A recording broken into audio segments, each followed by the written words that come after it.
tengo a dare 5 flash. La prima è che sicuramente il nostro mondo agricolo deve fare una sfida molto ambiziosa, che è quella dell'adattamento climatico, come ha sottolineato prima il senatore De Carlo. La capacità delle nostre imprese di adattarsi ad un'evoluzione che non possiamo evitare secondo i dati che ci vengono proiettati e che dobbiamo fare assolutamente nostra per riprogrammare in qualche modo anche la nostra attività. La seconda invece è di stimolare quella politica a tutti i livelli su 2 filoni: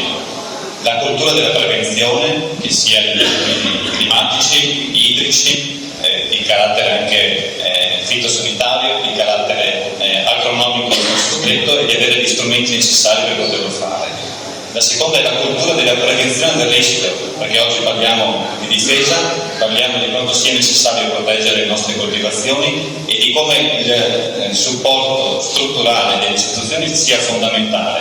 Solo il 9%, correggimi Mauro se sbaglio, delle nostre coltivazioni in Italia è protetto da un'assicurazione. Vuol dire che il restante 91% è fuori da questo sistema. È un sistema che non può reggersi, è un sistema che non può avere visione e prospettiva, e su questo la politica può darci sicuramente una mano. Il quarto tema che ci riguarda e che deve essere assolutamente affrontato, che si chiami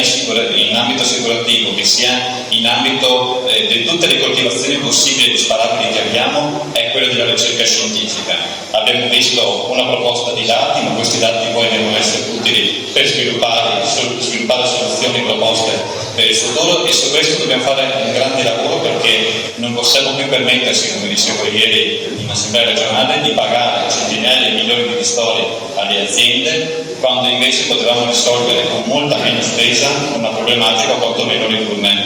l'impatto. Per fare questo poi c'è bisogno di una cosa: della politica, quella nobile, quella alta, quella con la D maiuscola, e che è soprattutto la politica europea, oltre a quella regionale e quella statale. E l'anno prossimo noi saremo chiamati a svolgere anche il rinnovo dell'Europarlamento, che è una tappa fondamentale, perché ormai quasi il 70-80% del destino dell'agricoltura europea viene deciso all'interno di Strasburgo e di Bruxelles. Su questo dovete essere bravi, dico alla politica, a selezionare i candidati migliori e poi a fare in modo che l'Unione Europea sia veramente il nostro traghettatore verso il futuro, perché solo in questo modo potremo accompagnare tutti gli agricoltori e tutta l'agricoltura europea, che è molto diversa, non solo in Italia, ma anche nel nord e sud dell'Europa, per fare in modo che possa essere non criminalizzata, come purtroppo è avvenuto nell'ultimo periodo, in termini di emissioni, in termini di utilizzo di molecole fitosanitarie e sotto tanti altri aspetti, ma venga valorizzata invece per mitigare e contrastare quel cambiamento climatico,